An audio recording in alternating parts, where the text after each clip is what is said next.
Thank you, Philip, for your contribution. Echom again. And it's now 8:48, so we have around 12 minutes to round up. So Echom, if you could ask your question. I think that is an old hand.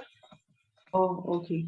Anyone with any questions? Yeah, that's okay. As we wrap up, Joseph, Wakili, Yes. so I want to ask, because we're not only speaking, this is a legal aid platform. It's not just for students or lawyers, it's open to the public. So how would you advise the Wanjiku at the grassroots level when this matter of referendum will come to them? How do you advise them on how to deal with these issues so that they can understand? Because this document, the Constitution, is not just for lawyers, it's for everyone, so how would you advise? Just talk to the Wanjiku out there, or anyone who's not in the legal profession, other people in other professions. How will this referendum affect them? Should they come out and vote? Just advise people. Thank you.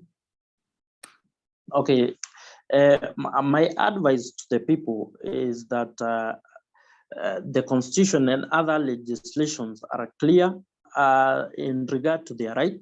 In fact, they have a right to vote, political rights enshrined in Article 38 of the Constitution. And you have every right and opportunity to take part in any political or constitutional process or discourse that is taking place in your country. And in respect to voting, either for or against the BBI or the referendum, I really advise that you should vote from a point of information. A point of information, it is either if you have read the purported provisions, or if you're not in a position to read and understand them, at least another person has been sent by the authority purporting to make the amendment to explain to you the provisions which need to be amended, the advantages, and the intention of the amendment. If you have not been informed the manner in which you are supposed to vote, or the constitutional provisions that need to be amended, then you are in darkness. Therefore, the best vote or the best way to vote is a no. But if you've been educated, if you've been, there have been people who have come and explain to you the manner in which you are supposed to do these things, or if you have read and understood the purported amendment, then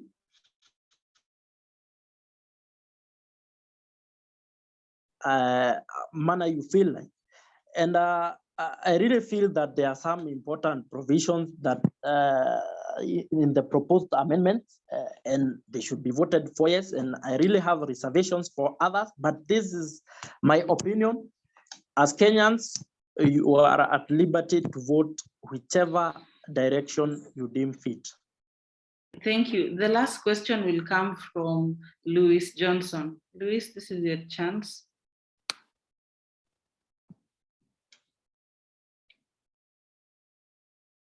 Louis, just unmute yourself and then go ahead and ask your question. We have 8 minutes to wrap up.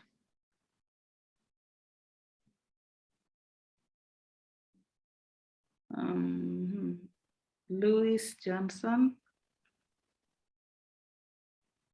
Oh, it's like he left. Okay, it's coming in right now. So, Louis, can you ask your question?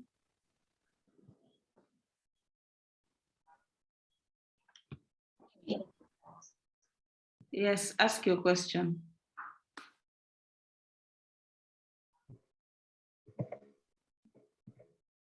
Yes, Louis, go ahead and ask your question. So every every judge has a political opinion. And just recently, CJ Emeritus David Kenani Maraga came out against the BBI. Now, considering the aspect of judicial activism, and does David Karimi think that the judiciary should exercise judicial restraint, especially in accordance with the Shanda principles? And can the BBI really be decided purely on legal grounds, away from the political aspect of it? Because every judge has a political opinion, as I said.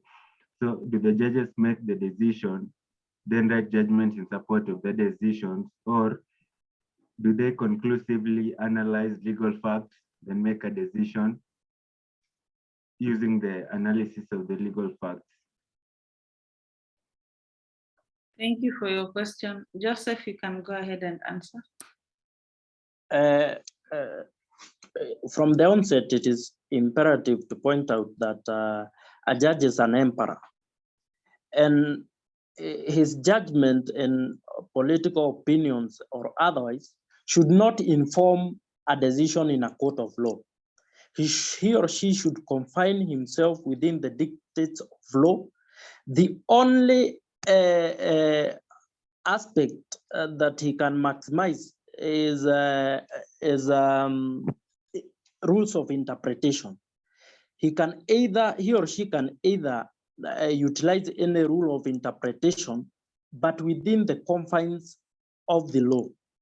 And in this respect, though it is not good to speak about a case pending in the judiciary, but I would like to point out, without delving much into the pending case in our courts, that a judge should not be informed by any quarter. That's why the judiciary is independent, and we have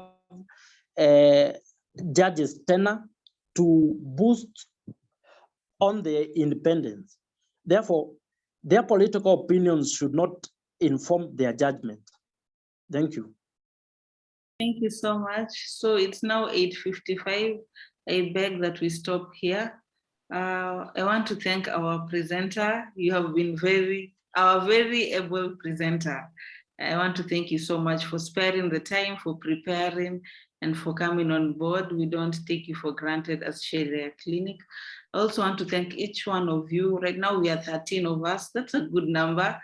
So I want to thank each one of you, David, Louis, I can see Elaine, I can see all of you, the 13 of us, for sparing your time, 8 to 9 p.m. to come and listen and to even ask questions. So as I said earlier, we are Sharia Clinic and we have a YouTube channel, Sharia Clinic. You can go and look for other videos that we have done before. This is our 4th presentation. The first one was on the rights of LGBTQ community. The second one was the public participation with regards to government projects. The third one was on data protection and data privacy in the digital world. And now this 4th one is about the constitutional amendments. So if you also want to present, you can reach out to me and we will organize on which Saturday you'll present. These things, we'll have these presentations every Saturday. I can see some people are joining right now, but it's okay. So yeah, I think that is all. Have a good evening, have a good night, and see you next Saturday. Bye. Thank you. Thank you so much. Bye. So I'll stop the recording.